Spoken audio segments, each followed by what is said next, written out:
Baiklah, kami dari kelompok 12 akan mempresentasikan hasil diskusi kelompok kami, yaitu tentang value for money audit dengan dosen pengampu Dr. Jenny Mohasa, SE MSI AKCA. Selanjutnya saya akan memperkenalkan nama-nama anggota kelompok kami. Yang pertama ada Jennifer Supit, yang kedua Yohana Kawan, yang ketiga Maureen Hosang, yang keempat Arcelia Rumetor, yang kelima Victoria Paat, yang keenam Yulika Bonte, dan yang ketujuh Alicia Lanipi. Karakteristik value for money. Audit kinerja yang meliputi audit ekonomi, efisiensi, dan efektivitas pada dasarnya merupakan perluasan dari audit keuangan dalam hal tujuan dan prosedurnya. Pada audit keuangan dan audit kinerja, tidak terdapat perbedaan definisi yang tajam karena definisi dalam audit keuangan adalah suatu proses yang sistematis untuk memperoleh dan mengevaluasi bukti secara objektif mengenai asersi atas tindakan dan kejadian, mengkomunikasikan kepada pihak-pihak penggunaan laporan tersebut. Definisi audit kinerja adalah suatu proses sistematis untuk memperoleh dan mengevaluasi bukti secara objektif agar dapat melakukan penilaian secara independen atas ekonomi dan efisiensi operasi, efektivitas dalam pencapaian hasil yang ditetapkan sebelumnya, serta mengkomunikasikan hasilnya kepada pihak-pihak pengguna laporan tersebut. Dalam audit konvensional, auditor hanya memberikan opini, sedangkan dalam audit PFM, selain opini, menyertakan pula rekomendasi untuk perbaikan di masa mendatang. Audit ekonomi dan efisien. Secara lebih spesifik, The General Accounting Office Standard pada tahun 1994 menegaskan bahwa audit ekonomis dan efisiensi dilakukan dengan mempertimbangkan apakah entitas yang diaudit telah A.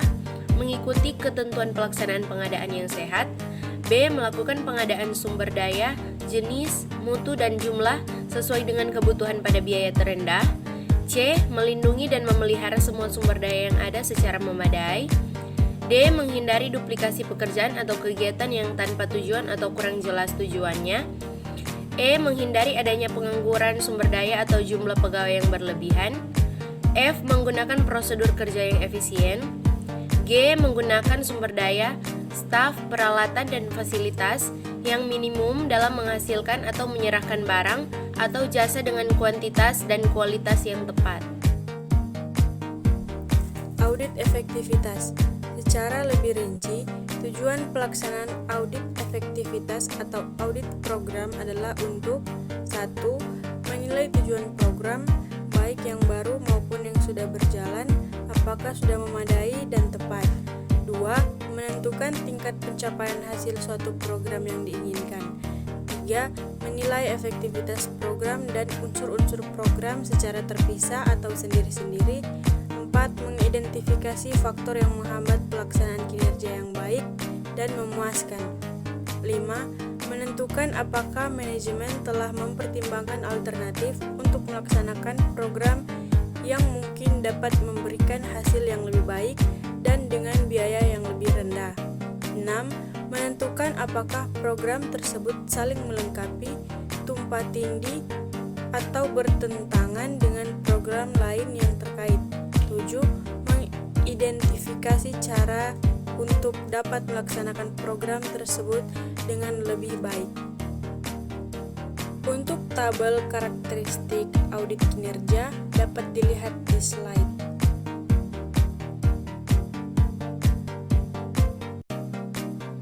Standar Audit Pemerintahan tahun 1995. Standar-standar yang menjadi pedoman dalam audit kinerja terhadap lembaga pemerintah menurut Standar Audit Pemerintahan adalah sebagai berikut.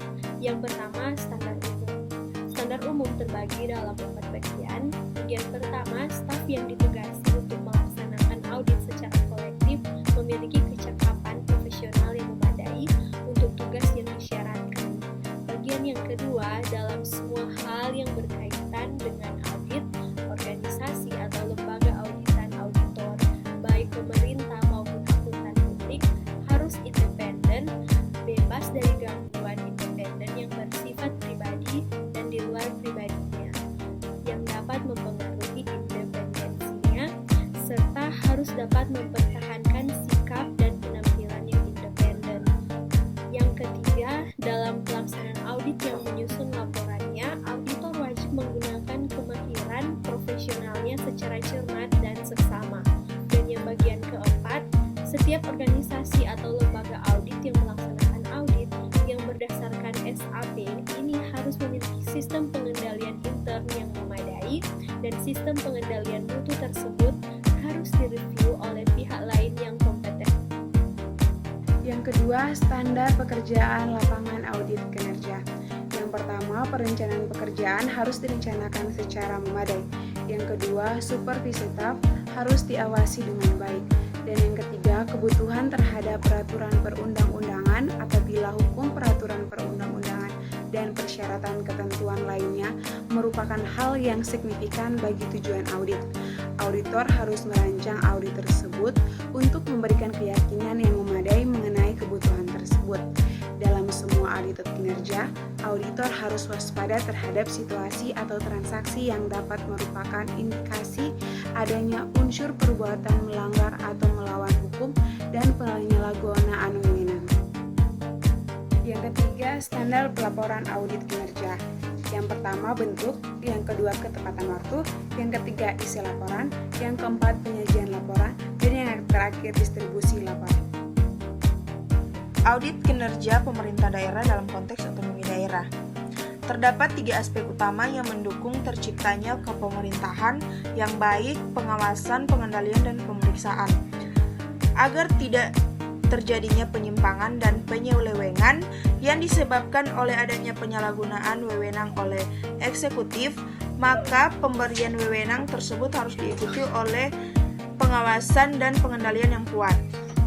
Penguatan fungsi pengawasan dapat dilakukan melalui optimalisasi peran DPR atau DPRD sebagai kekuatan penyeimbang bagi eksekutif dan partisipasi masyarakat secara langsung maupun tidak langsung melalui LSM dan organisasi sosial masyarakat sebagai bentuk sosial kontrol. Permasalahan audit kinerja lembaga pemerintah di Indonesia.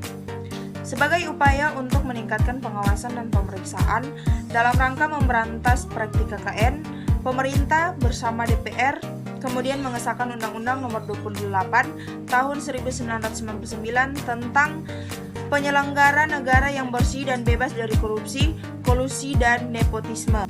Undang-Undang Nomor 28 Tahun 1999 tersebut kemudian menjadi landasan hukum dibentuknya Komisi Pemeriksaan Kekayaan Penyelenggara Negara atau KPKPN.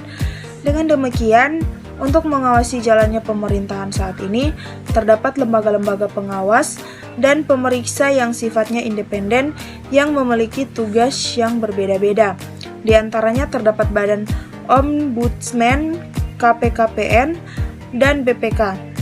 Di samping itu, masyarakat diharapkan juga berperan aktif dalam proses pengawasan penyelenggara negara dengan cara memberikan informasi dan menyampaikan saran dan pendapatnya secara bertanggung jawab. Kesimpulan, tujuan Value for Money Audit adalah untuk meningkatkan akuntabilitas lembaga serta publik dan untuk memperbaikan kinerja pemerintah. Audit kinerja yang meliputi audit ekonomi, efisiensi, dan efektivitas pada dasarnya merupakan perluasan dari audit keuangan dalam hal tujuan dan prosedurnya. Salah satu hal yang membedakan VFM audit dengan konvensional, hasil audit adalah berupa pendapat atau opini auditor secara independen dan objektif tentang kemajuan laporan keuangan sesuai dengan kriteria yang telah ditetapkan, tanpa pemberian perekomendasian perbaikan. Sedangkan dalam VFM audit tidak sekedar menyampaikan kesimpulan berdasarkan tahapan audit yang telah dilaksanakan, akan tetapi dilengkapi dengan rekomendasi untuk perbaikan di masa yang akan datang. Demikianlah hasil presentasi dari kelompok kami. Terima kasih.